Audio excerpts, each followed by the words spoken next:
Living alone as an older adult often comes with a certain stereotype. You know, people think we must be lonely, fragile, or even unhappy. But here's the truth. We don't need pity. And that's what I want to talk about today. There are things people don't tell you about this stage of life. But it's not all bad. In fact, I'm going to share 5 myths about living alone as a senior and tell you the real truth, with real insights from both myself and others who've been there too. Myth number 1. Living alone means you're lonely. Let's address the first myth right away. The idea that living alone automatically means loneliness. Sure, there are moments of solitude, times when it's just me, the quiet, and my own thoughts. But that's not how it always is. Last Saturday I spent the day in my garden. Picture it. The sun gently warming my back, the birds singing, and the scent of fresh earth all around me. No interruptions, no distractions, just me, my garden, and the natural world. In that moment I wasn't lonely. I was connected. I was present. I was at peace. People often mix up solitude and loneliness, but they're not the same. Loneliness happens when you don't feel connected to others. Solitude, though, is when you're connected to yourself. It gives you time to think, to reflect, and just to be. In that quiet, you can rediscover the things you love. For me, that's gardening.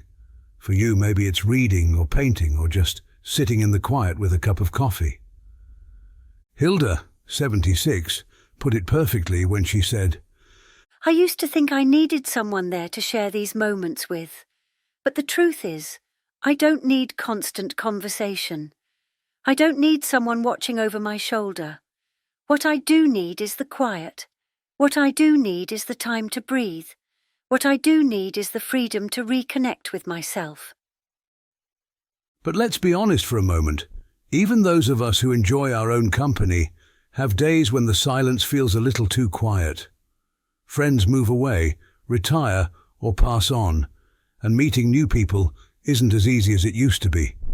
I remember hearing about a man who went days without a single conversation, and it really hit home. We all have those moments, so it's important to find a way to manage it. Pets, for example, are a wonderful source of companionship. I know one woman whose cat may not talk, but he's always there when she walks through the door, and sometimes that makes all the difference. So the next time someone says, living alone means you must be lonely, consider this. What does peace look like for you?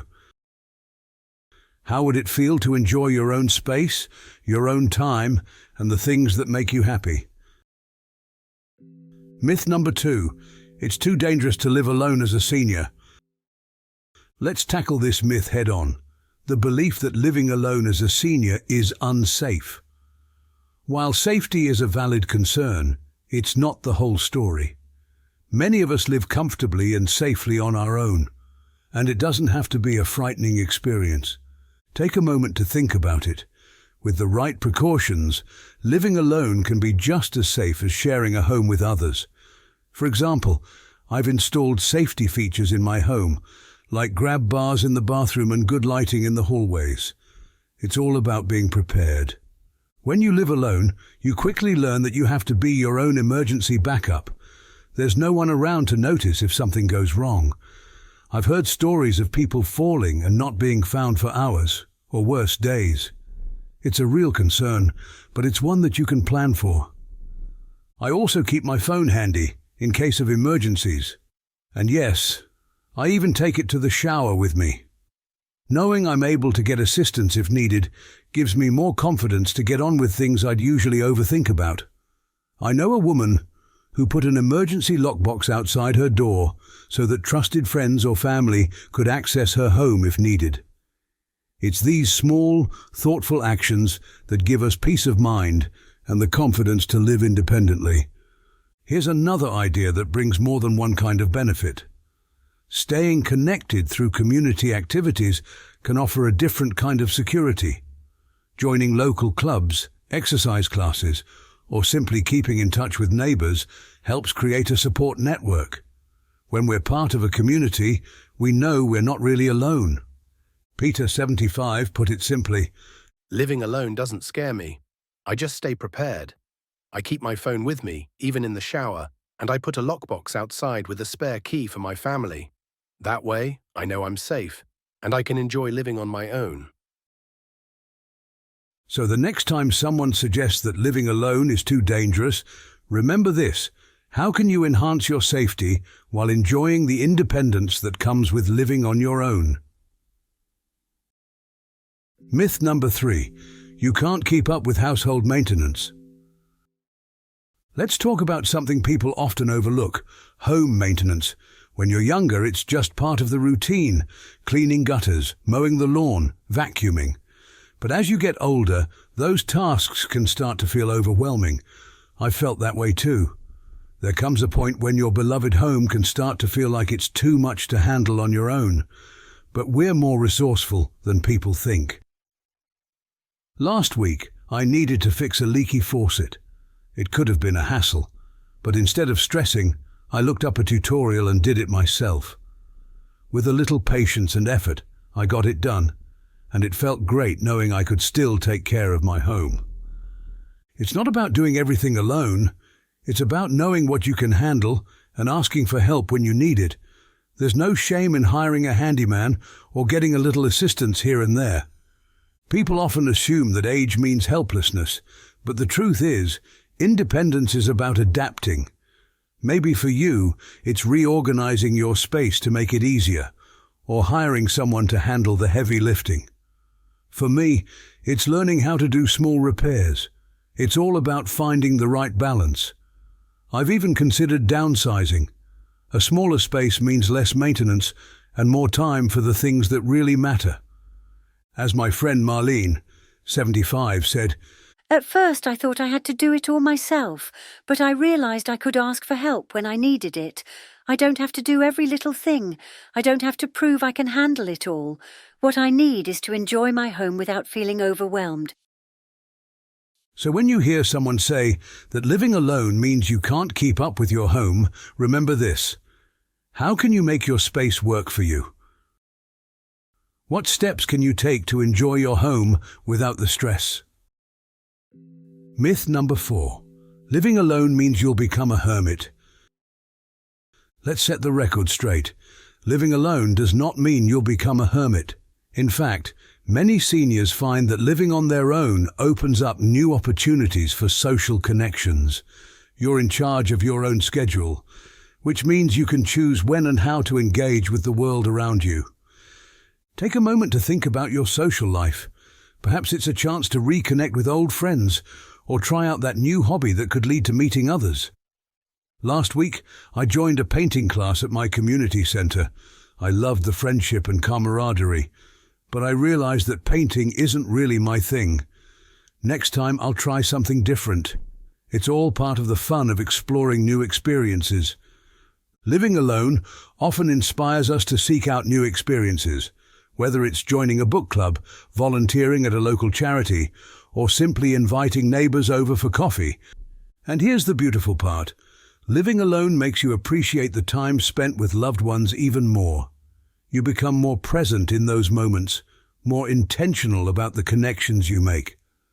When you do get together, you savor the laughter, the stories, and the shared experiences. Those gatherings feel special because you know they're not just routine, they're cherished moments that enrich your life. As John 80 puts it, I thought living alone meant I'd just sit at home, but I've discovered I have the freedom to explore, to join, and to connect. I can go to the park, join a class, or just pick up the phone and call a friend whenever I want.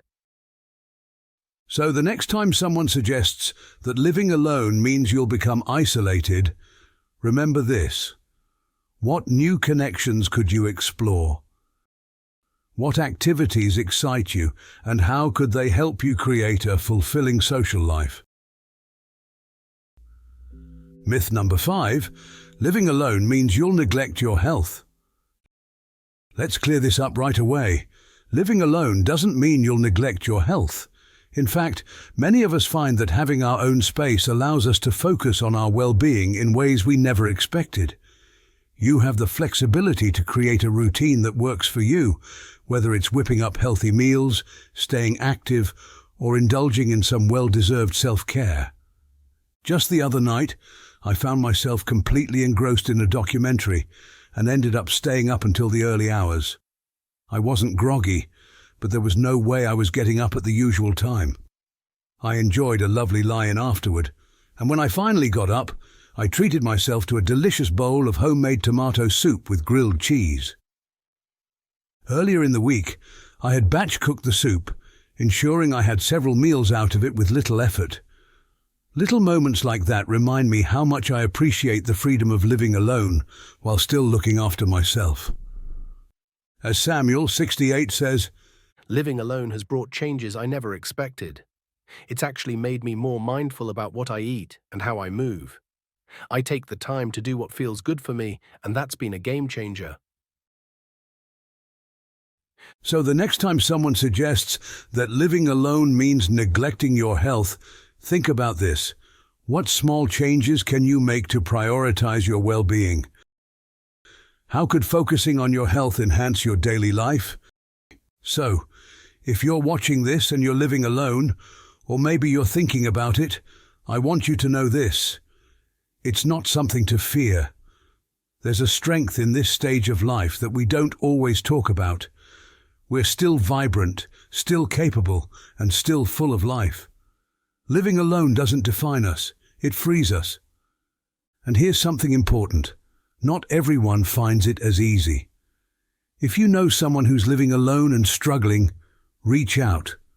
A simple check-in, a conversation, even sharing a video like this, it can make a world of difference. We're all in this together.